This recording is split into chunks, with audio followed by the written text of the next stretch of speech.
Hello friends, নমস্কার। আর কি বলবো, মন মেজাজ সত্যি খুব খারাপ। কদিন ধরে আমি ভিডিও ঠিকমতো করছি না, কোনো ভিডিও করার মনও নেই। কেন আমাদের একটা বড় সর্বনাশ হয়ে গেছে। আমি আগের ভিডিওতে দেখিয়েছিলাম, বলেছিলাম যে আমার দিদির মেয়েটা অসুস্থ ছিল, আইসিইউতে ভর্তি ছিল, কেন অ্যাক্সিডেন্ট হয়েছিল। তা গেল মঙ্গলবার দিনকে আমাদের ছেড়ে চলে গেছে সে। ঠিক আছে, 21 বছরের মেয়ে, বিয়ে হয়নি, কিছু না। মানে আমার দিদি সর্বস্ব জুড়ে সেই ছিল। আর আমাদেরও খুব, মানে আমার মেয়ের মতন একদম। আমি আমার মেয়ে ছাড়া কিছুই মনে করি না। যে আমার যে কতটা কষ্ট হচ্ছে, আমি একমাত্র, মানে ভগবানকে ছাড়া কাউকে বলার মতন নেই। ঠিক আছে, যে এরকম যিনি শত্রুরও না হয়, এরকম মানে এত কষ্ট, এতই। আজকে মা বাবা থাকতে যদি সন্তান তার সামনে দিয়ে চলে যায়, তার মতন কষ্ট যে সহ্য করার মতন না।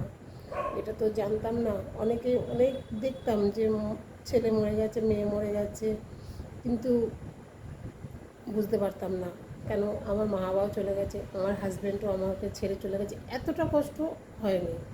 আজকে যে কষ্টটা পাচ্ছি, ওই জন্য তোমাদের কাছে রিকোয়েস্ট ও শান্তি কামনার জন্য সবাই তোমরা একটু প্রে করো। আর ওই জন্য কোনো কিছুই ভালো লাগছে না। বুঝতেই পারছো যে এই জায়গাটায় যেই থাকবে তারই যা কী অবস্থা। আজকে দিদির মেয়ে না, আমার মেয়ে। ছোটোবেলা দিয়ে তোকে হাতে পিঠে করে মানুষ করেছি, মানে প্রচুর প্রচুর আমরা পুরো ফ্যামিলিটা ভেঙে গেছি একদম। মানে আমার মা বাবা নেই, আমরা দুটো বোন একদম সব সময় ভালো মন্দ সব কিছু আমরা নিজেরা শেয়ার করতাম, ছেলে মেয়ের ব্যাপারে, নিজেদের ব্যাপারে, সব সময়ের জন্য। তা সেই জায়গাটা আজকে মেয়েটা আমাদের ছেড়ে চলে গেছে, মানে কষ্ট শেষ নেই এর। তাই জন্য কিছু বলার ভাষা নেই। তোমরা, আমি কী বলবো বলো, আমি মানে বুঝতে পারছি না যে কী বলবো। এখানে আমি কিছু বলার মতো নেই, মনকে একদম কোনো রকম মানে করতেই পারছি না যে দিদিকে যে সান্ত্বনা দেবো। দিদিকে কি সান্ত্বনা দেবো? দিদিকে সান্ত্বনার মতন আমার ভাষা নেই। আর সেখানেই বলছি যে আমি তো ভিডিও করতে এখন পারছি না। আর তোমরা সত্যি কথা আমার মেয়েটার জন্য ঠাকুরের কাছে একটু প্রার্থনা করো। ঠাকুরকে তো প্রচুর ডেকেছি যে ওকে যা হোক করে একটু ফিরিয়ে দাও, একটু ফিরিয়ে দাও।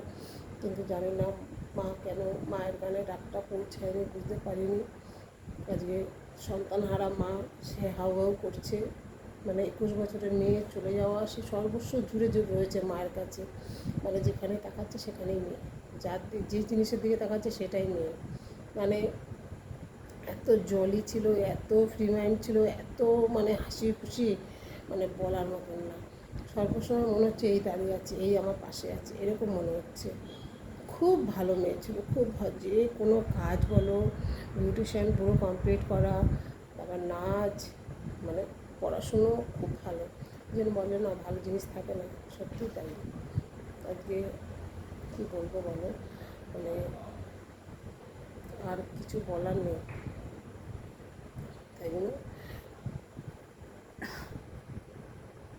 কিছু বলার মতন আমার কাছে আর ভাষা নেই। আমি এখানে রাখছি, ভিডিওটা শেষ করছি। তোমরা ঠিক প্লিজ একটু আমার মেয়েটার জন্য একটু প্রার্থনা করো, একটু শান্তি কামনা পায়। এমন তো জিনিস না যে চাইলেই আবার ফেরত নিয়ে আসবো, আমাদের হাতের মধ্যে কিছুই নিয়ে আসে। ঠিক আছে, নমস্কার, এখানে ভিডিওটা শেষ করছি।